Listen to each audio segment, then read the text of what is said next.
any enzyme is inside the body that is having a role. So in the same way, plant are having a lot of compounds in there, because our body, our system or plant, they are a big house of the engineering process.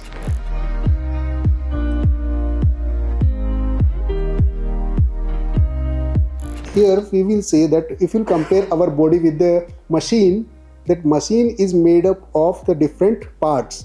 Here the body is made up of different enzymes, different liquid, different systems.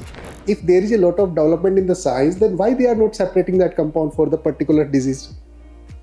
They are using as a crude drug till now. After 10,000 years, they are also using same extract. अरे आयुर्वेद में लिखा है that drug having a antimicrobial activity.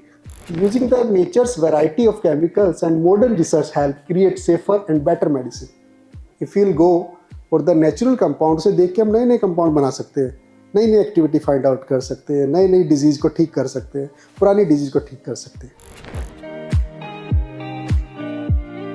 We want that the research should not only be confined to our faculty members, but our students, our graduate students, postgraduate students, they also should contribute in the research. I'm very fortunate in attending today's session of Dr. Kapil Kumar Goyal.